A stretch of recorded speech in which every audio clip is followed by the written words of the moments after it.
ہو یا باتیں نہ ہوں، ہر جگہ صبر کی ضرورت۔ اور صبر کا حاصل کیا ہے کہ اس نفس کے بے لگام گھوڑے کو لگام ڈالنا۔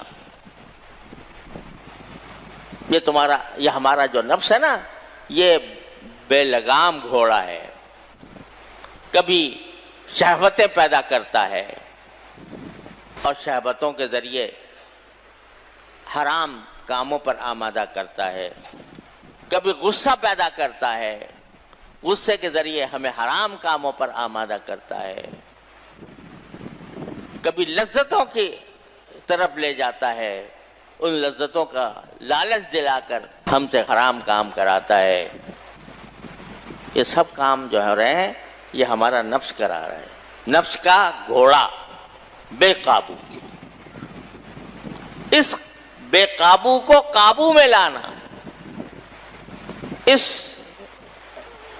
گھوڑے کو لگام ڈالنا، یہ صبر ہے۔ اور اسی پر جنت مرتب ہوتی ہے۔ سارا قرآن اس سے بھرا ہوا ہے، اس صبر کی تلقین۔ تو جتنی بیماریاں ہیں ان کا علاج صبر، جن کی طاعات ہیں ان کو بجا لانے کا طریقہ صبر۔ لہذا اگر کوئی شخص اس راستے پر چل رہا ہے، دین کے راستے پر، تو اس کو ذرا کمر کسنی ہوگی، تھوڑی سی کمر کیا کسنی ہوگی کہ مجھے بہت سے باتوں میں اپنے اوپر زبردستی کرنی پڑے گی، زبردستی کرنی پڑے گی۔ زبردستی کیے بغیر یہ راستہ قطع نہیں ہوتا۔ زبردستی کر کے اپنے آپ کو بعض چیزوں پر آمادہ کرنا ہوگا، بعض چیزوں سے اپنے آپ کو بچانا ہوگا، اور اس کے لیے اپنے نفس کے گھوڑے کو لگام دینی ہوگی۔ جب یہ شروع میں یہ نفس جو ہے نا بہت شرارت کرتا ہے، کبھی یہ گناہ کر لو، کبھی یہ گناہ کر لو، کبھی یہ ظاہر کا کر لو، کبھی باطن کا کر لو، اس طرح گناہوں پر آمادہ کرتا رہتا ہے۔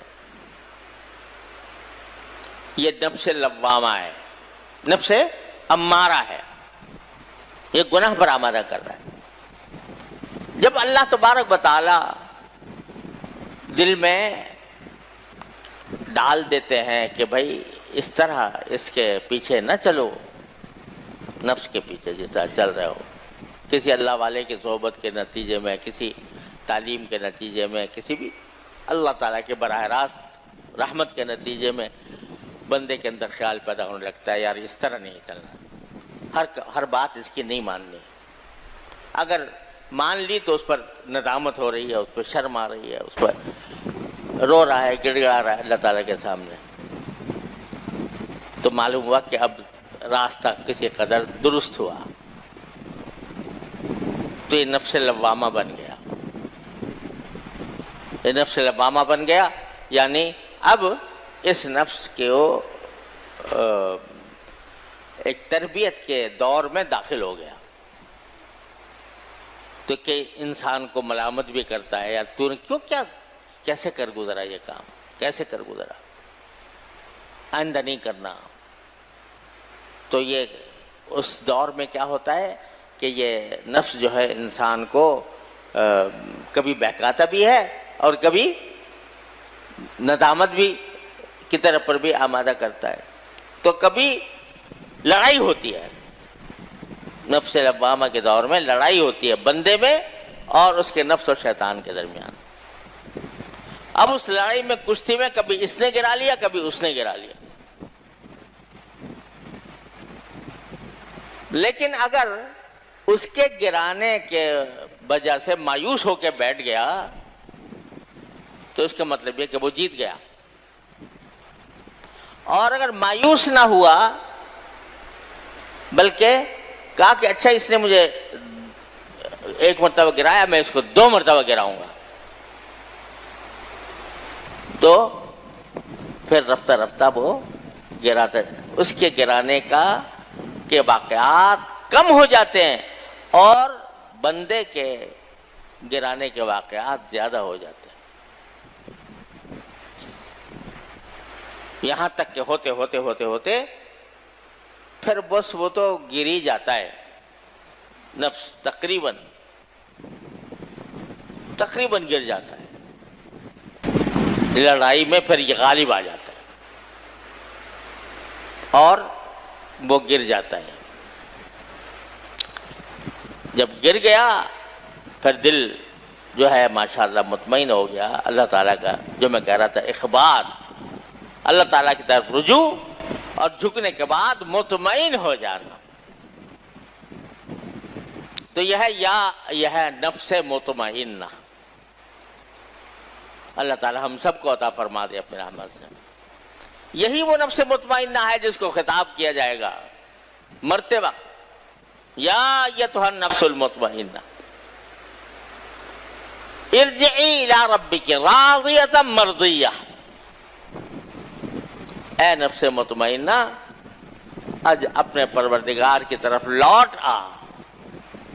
اس طرح لوٹ آ کہ تو بھی اللہ سے راضی اور اللہ بھی تجھ سے راضی.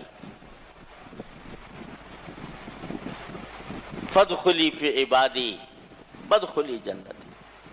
آ کے میرے بندوں میں شامل ہو جا، آ کے میری جنت میں شامل ہو جا. حدیث میں آتا ہے کہ جب کوئی اللہ کا نیک بندہ مرتا ہے تو یہ اس کو آواز اس وقت سنائی جاتی ہے، پکار سنائی جاتی ہے، یا ایتھا النفس المطمئنہ ارجعی الی ربک راضیۃ مرضیہ. اور تو نے دیکھو کیسے پیار سے فرمایا جائے، فادخلی فی عبادی، میرے بندوں میں آ کے داخل ہو جا، شامل ہو جا. ارے بھائی بندے تو سبھی ہیں، کافر بھی بندے اور مسلمان بھی بندے اور فاسق و فاجر بھی بندے اور نیک اور اللہ والے بھی بندے. یہ کیا فرما دیا فادخلی فی عبادی، میرے بندوں میں آ کے شامل ہو جا. بتا یہ دیا کہ یوں کہنے کو تو سب بندے بنتے ہیں یا ہیں، لیکن میرے حقیقی بندے وہ ہیں جو میری اطاعت کے اندر مطمئن ہو گئے ہیں، تو ان میں آ کر شامل ہو جا. عام طور پر عبادی جب اللہ تعالیٰ فرماتے ہیں میرے بندے تو اس سے نیک بندے مراد ہوتے ہیں، اور جہاں بروں کا ذکر ہوتا ہے تو عبادت لی کہتے ہیں عام طور پر. بعض جگہ اس کے خلاف بھی ہے لیکن عموماً بعثنا علیہم عبادا لنا اولی باس شدید. وہ لشکر بخت نصر کا جو آ کر بیت المقدس پر حملہ آور ہوا، وہاں پر بھی عباد کا لفظ استعمال کیا، لیکن کہا عبادا لنا. اور جہاں پیار ہوتا ہے کسی بندے سے تو کہتے ہیں عبادی، نبئ عبادی انی انا الغفور الرحیم. نبئ عبادی، میرے بندوں کو یہ خبر سنا دو کہ میں بڑا بخشنے والا، بڑا رحم کرنے والا ہوں. تو جہاں پیار ہوتا ہے تو وہاں عبادی کہتے ہیں. تو اصل بندے میرے وہی ہیں، اصل بندے. کیونکہ دوسرے جو بندے ہیں وہ جب میری مخالفت کرتے ہیں، میری بات نہیں مانتے، تو میں ان کو کیسے کہہ دوں کہ میرے بندے ہیں. فادخلی فی عبادی وادخلی جنتی. اللہ تعالیٰ ہم سب کا انجام ایسا ہی فرما دے اپنے رحمت سے. اللہ تعالیٰ ہمارے نفس امارہ کو اے اللہ لوامہ میں اور پھر حقیقت میں مطمئنہ میں تبدیل فرما دے یا اللہ.